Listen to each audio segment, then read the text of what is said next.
Hari ini di dalam Lukas pasal yang kelima, ada beberapa perikop di dalam pasal ini, kisah tentang bagaimana penjala ikan menjadi penjala manusia, murid-murid yang sepanjang malam menangkap ikan tetapi tidak mendapatkan apa-apa. Tetapi ketika Yesus memerintahkan kepada mereka, mereka pun mendapatkannya. Itu cara Tuhan menyatakan mujizat sehingga akhirnya mereka bertobat dan menjadi murid Yesus. Lalu kemudian ada perikop tentang Yesus menyembuhkan seorang yang sakit kusta, dan ini nanti kita akan bahas. Lalu kemudian ada orang lumpuh disembuhkan, Lewi pemungut cukai mengikut Yesus, dan hal berpuasa. Saya ingin mengajak kita belajar tentang Yesus menyembuhkan seorang yang sakit kusta. Mari kita baca ayat yang ke-12. Pada suatu kali, Yesus dalam sebuah kota, di situ ada seorang yang penuh kusta. Ketika ia melihat Yesus, tersungkurlah ia dan memohon, "Tuan, jika Tuan mau, Tuan dapat mentahirkan aku." Orang yang sakit kusta ini datang kepada Yesus, tersungkur, menyembah dan memohon. Dia berkata, "Jika Tuan mau, Tuan dapat mentahirkan aku." Dia yakin bahwa Yesus dapat mentahirkan dia. Dia yakin bahwa Yesus mampu mentahirkan atau menyembuhkan dia. Dan kabar baiknya yang mesti kita harus catat, yang pertama adalah Yesus tidak hanya mampu menyembuhkan orang yang sakit kusta ini, tetapi Yesus juga mau menyembuhkannya. Sekaligus ini menjawab keraguan daripada orang yang sakit kusta, karena dia berkata, "Tuan, jika Tuan mau, Tuan dapat, Tuan mampu mentahirkan aku."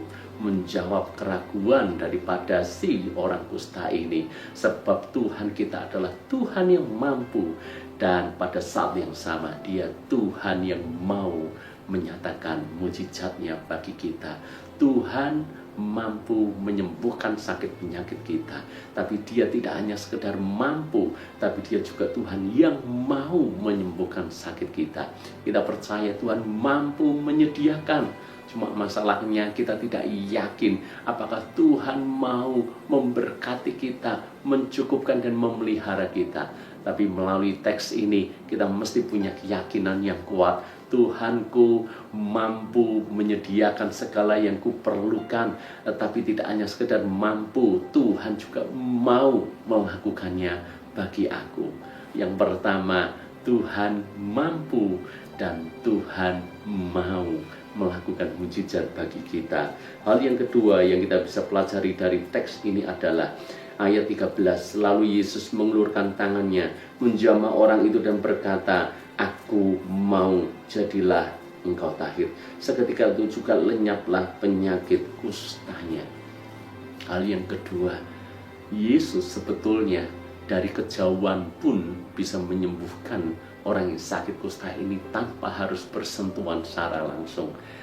Ingat, orang yang sakit kusta waktu itu dianggap penyakit yang sangat menjijikkan. Memang dari luar sangat menjijikkan. Lebih daripada itu, ini penyakit bisa menular. Itu sebabnya mereka dipisahkan. Mereka ada di sebuah perkampungan tersendiri. Mereka ini jarang sekali mengalami sentuhan. Mereka ini jarang sekali mendapatkan kasih sayang dari orang-orang terdekatnya. Paling tidak pelukan, paling tidak sentuhan saja, mereka tidak pernah merasakannya. Kenapa? Karena mereka kusta. Jangankan berdekatan, jangankan bersentuhan, dia harus teriak-teriak, "Najis, najis, najis," supaya orang-orang yang sehat langsung menyingkir karena takut kalau berdekatan bisa ikut terkena kusta. Jadi Anda bayangkan betapa sepinya, betapa sakit hatinya orang yang sakit kusta ini karena tidak pernah mendapat sentuhan dari orang-orang yang ada di sekitarnya. Yesus bisa menyembuhkan orang sakit kusta ini hanya dengan perkataannya saja. "Jadilah engkau tahir," maka orang itu pasti tahir. Tapi yang Alkitab catat di sini adalah Yesus mengulurkan tangannya. Yesus menjamah orang itu. Yesus menyentuh orang itu. Yesus tahu yang dibutuhkan orang ini tidak hanya sembuh secara fisik, tapi juga sembuh dalam hati, sembuh secara jiwa. Sebab selama ini dia merasa mungkin diasingkan, dia merasa dibuang, dia mengalami kesepian. Maka Yesus tahu apa yang dia butuhkan. Makanya Yesus menjamah orang sakit kusta ini. Hal kedua yang kita bisa pelajari melalui teks ini adalah Yesus tahu apa yang benar-benar kita butuhkan. Bukan hanya kebutuhan yang tampaknya dari luar, tapi kebutuhan yang mungkin tersembunyi, mungkin tidak banyak orang tahu, tapi Tuhan sesungguhnya tahu. Dan dia rindu untuk menjawab kebutuhan terdalam kita. Lalu kita haus akan kasih. Mungkin apa yang kita tunjukkan dari luar, seolah-olah kita ini orang yang kuat, tegar, kita ini orang merasa tidak butuh orang lain. Tapi Tuhan tahu sesungguhnya hati kita haus akan kasih. Maka ketika kita membuka hati kita untuk Tuhan, Tuhan akan melawat kita dan menyatakan kasih-Nya kepada kita. Tuhan tahu mungkin dari luar kita kelihatan tegar, tapi dalamnya kita ini rapuh, dalamnya kering. Tuhan tahu, makanya Tuhan melawat menjamah Anda. Dia memberikan kekuatan kepada Anda, memberikan kelegaan daripada kesesakan yang selama ini menghimpit Anda.